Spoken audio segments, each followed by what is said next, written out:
Good evening po mga kalinga. Panibagong reaction video na naman po ang inyong matutunghayan sa araw na to. At syempre, ngayon po ay re-reactionan natin po ang isa sa mga nagiging trending ngayon. Ang interview po ni Vincent Calyada kay Roel at saka kay Rachel. No? Please suportahan po ninyo ang channel ni Vincent Calyada, isang masipag at mabait po na scouters ng Team Kalingap. Ayan. Pag-uusapan natin mga Kalingap ang kanyang interview sa dalawa, no? Medyo ang daming kinilig at ang dami ding hindi nakatulog sa mga sagot at tanong na nangyayari dito, no, sa dalawang ito. So congratulations kay Vincent Calyada, no? Ito i-reactionan natin, no? So umpisahan na natin, no? Sa unang tanong, tinanong ni Vincent Calyada doon, no, katangian na hinahangaan sa isa't isa. Ano ba yung mga katangian na hinahangaan nila sa isa't isa ni Roel at saka ni Rachel? Syempre, ang unang sumagot dyan ay si Rachel. So ang sabi ni Rachel, si Roel daw po ay mabait at very consistent, no? Kung may ano siya, si Roel ay may isang salita. Ika nga sabi ni Rachel. Kung ano yung dati, ganun pa rin si Roel ngayon. Yun ang pahayag po ni Rachel. Sumantakin nyo, hindi lang po naman si Rachel ang nagpapatunay na si Roel ay mabait. Kahit kami din naman, no, mga kasamahan ni Roel, kaya masasabi po namin na mabait po talagang bata. Iyan si Roel of Malalag. Then, next na sumagot ay si Roel. So, ito si Rachel daw mga Kalingap, sa ilang buwan o taon na, no? Taon na sila na nagsama ni Rachel. So, si Rachel ay very strong woman. Yun ang nakikita ni Roel kay Rachel at doon humanga si Roel sa pagiging strong person ni Rachel. Marunong si Rachel paano i-handle ang sarili at syempre nagpakatotoo din po si Rachel. Kung ano yung nakikita ni Roel, yun na talaga si Rachel. Walang sabing pagkukunwari, no, pagbabago, yun na po talaga si Rachel. So yun ang hinahangaan ni Roel sa kanya. So sa pangalawang tanong tayo, about naman sa pagsubok, no? Paano nila kinakaya ang lahat ng mga pagsubok na nangyayari sa kanila? Syempre, hindi naman kinakaila, di ba? Tayo ay supporters, alam natin kung ano ang pinagdaanan ng dalawang ito. Grabe ang pinagdaanan from the beginning until ngayon, no? Until ngayon.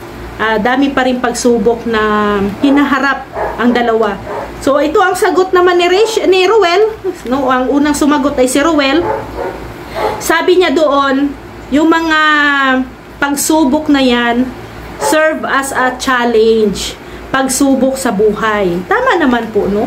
Lahat ng mga problema, lahat ng mga pinagdadaanan natin, kung ano meron tayo ngayon, lahat yan ay pagsubok sa buhay, challenge sa atin. Paano tayo maging matatag, no? Paano natin i-handle ang problema sa buhay? Harapin, no? Sabi ni Roel, harapin ang lahat ng pagsubok na hinaharap. Huwag mong talikuran. May mga tao po na may mga ganun attitude, no? Pag once na may mga problema, tumatalikod agad. Ayaw nila yung responsibility na problema. Harapin yung problema. Yung iba ay tinatalikuran. Pero dito, sa pahayag ni Roel, gusto niyang harapin. At syempre, isolve kung ano man ang problema para malampasan or matapos, no, ang kanilang mga pagsubok na hinaharap. And most especially, ang sabi ni Roel, trust in the Lord, no? Yun, magtiwala sa Diyos. Lahat ng bagay, lahat ng problema, lahat kung ano tayo ngayon dito, huwag nating kalimutan na may Diyos. No? Yan talaga, dyan tayo kukuha ng enerhiya, ang pananalig natin sa Kanya. Then, nung si Rachel naman, no, ang sumagot, Syempre, yun, ganun pa rin ang sinabi ni Rachel. Magtiwala kay Lord. No, tiwala lang. At syempre, no, at magtiwala din sa isa't isa. Of course, no, sila ni Ruel, magtiwala lang silang dalawa sa isa't isa. Lahat ng pagsubok ay makakayanan at malalampasan din nila. So, ayan, nakaka-touch na mga mensahe ng dalawa. Pangatlong tanong, no, yung sinabi doon, kung may hahadlang sa kanila, no, ano ang gagawin nila kung mayroong hahadlang?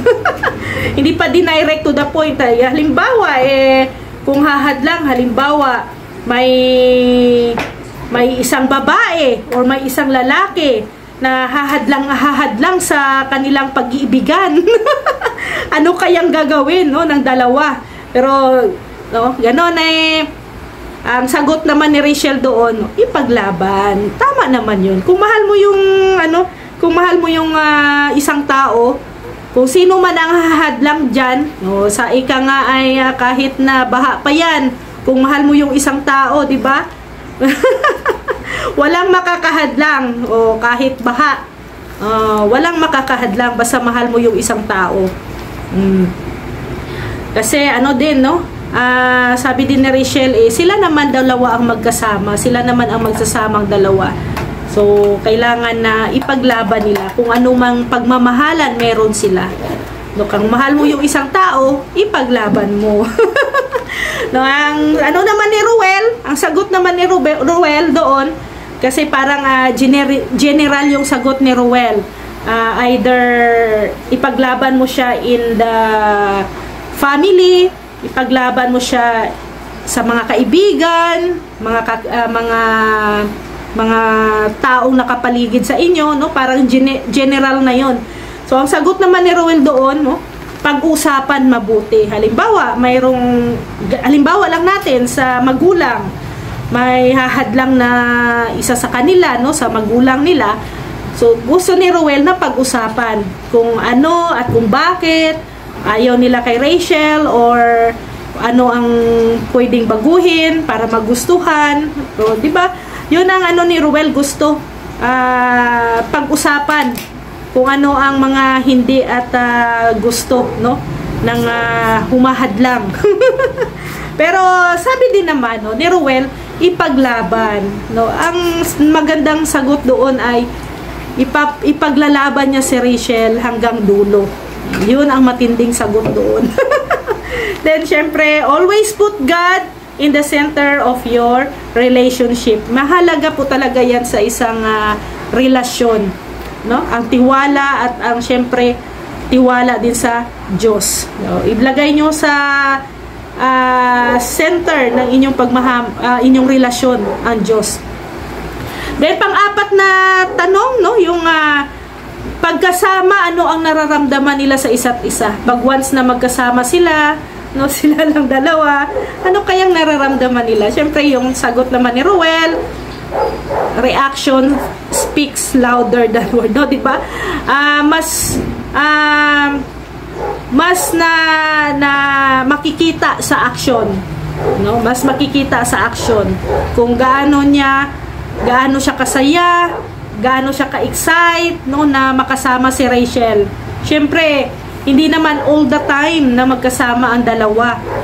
May mga kanya-kanya kasi silang lakad. Syempre, si Ruel as a vlogger, si Rachel naman nasa school. So, marang limitado yung oras ng kanilang pagsasama. So, pag once na magkasama na sila, so, yun, no, nai-excite ang dalawa, masaya. Sabi nga ni Ruel, masaya siya pagkasama si Rachel. Sabi nga ni Ruel ay buo na daw ang araw niya pagkasama si Rachel. Mapasana all ka na lang. O, diba? O, sana all. Buo ang araw pagkasama ang mahal sa buhay. Diba? Nagulat si Rachel doon. So, sabi naman ni Rachel, pag kasama niya man daw si Ruel, masaya siya at syempre nai-excite siya na kasama si Ruel. At sabi pa ni Rachel doon ay komportable siya pagkasama si Ruel. And feeling safe, no? Feeling safe. Ang kanyang nararamdaman pagkasama si Ruel. Ganyan po talaga pag mahal mo ang isang tao, di ba?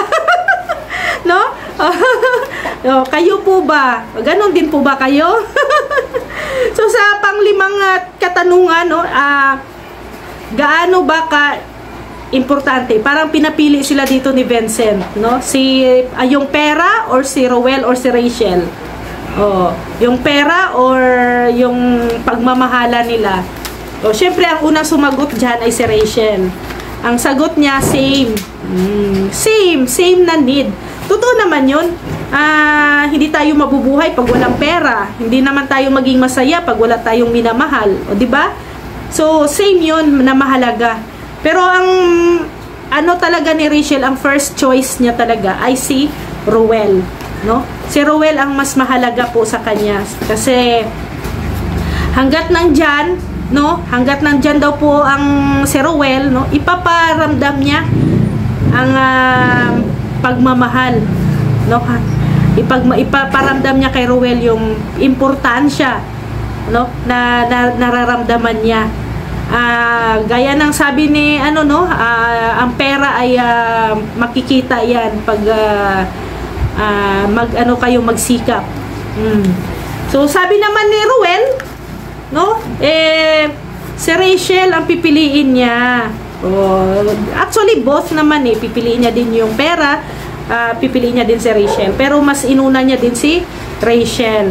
Kasi yung pera daw po, no, kasi makikita daw yon pag magsikap, magtrabaho, magsisikap, no, pag mahal. Syempre, mas priority mo yung mahal mo sa buhay. Saka, second is yung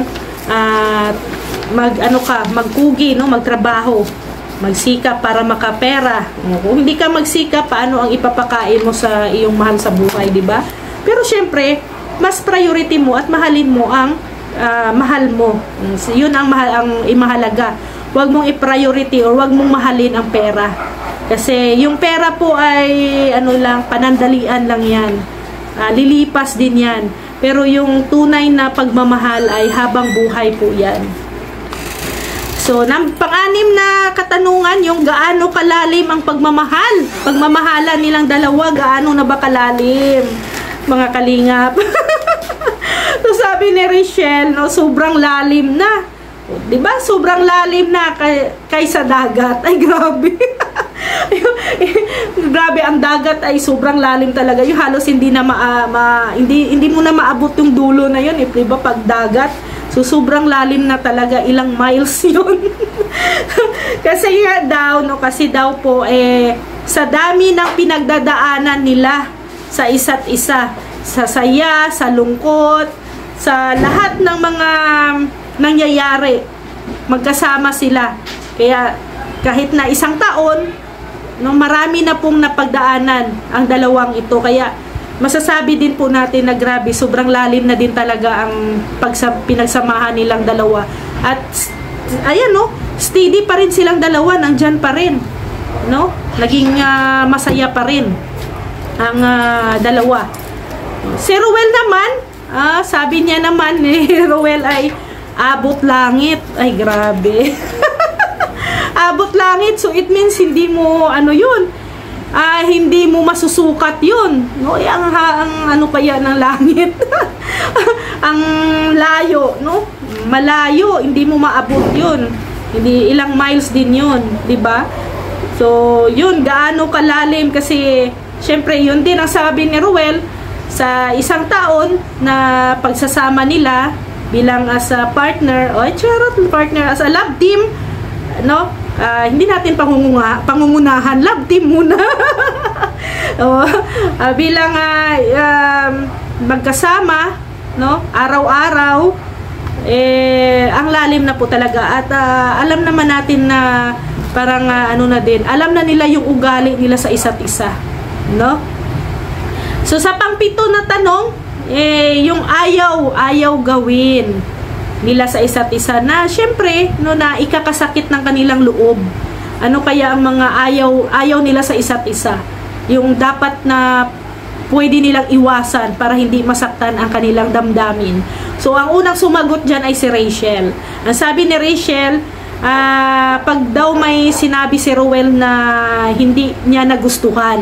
Normal yun sa atin. Minsan tayo, ako babae ako, no? Minsan, nakakapagbitaw din ako ng salita na sa aking partner na hindi maganda. No? Siyempre, masasaktan din yun. Siyempre, damdamin ng tao yun. Kaya, yun din si Rachel. Pag once na siguro may mga masasabi si Ruel, minsan is magjo-joke or something, tapos hindi nagustuhan ni Rachel, 'di ba?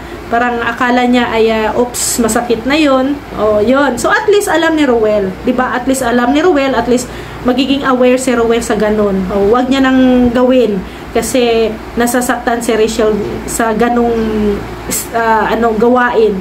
So, ingat-ingat din si Ruel sa kanyang, syempre, pananalita, no? Para hindi masaktan si Rachel. Then, sabi din ni Rachel, yung tiwala, pag ito'y mawala, no? Paano ba ang tiwala, no? Na mawala. Kaya dapat yun ang pag-aingatan ni Ruel, yung tiwala, no? Na hindi dapat mawala kay Rachel. Kaya, yun. Then, si Ruel naman, ang sabi naman, no, na binsan daw si Rachel, darating na yung darating daw yung araw na kung ano yung pinapakita ni Ruel sa kanya ay wala ng bili or silbi, no, or hindi na worth it. No, hindi na worth it or hindi na na-appreciate ni Rachel. Maybe mararamdaman na lang ni Ruel yun na kung ano yung mga ginagawa niya, hindi na na-appreciate ni Rachel at parang hindi na worth it ang ginagawa niya, parang wala nang silbi, mga ganon. So doon daw masasaktan si Ruel.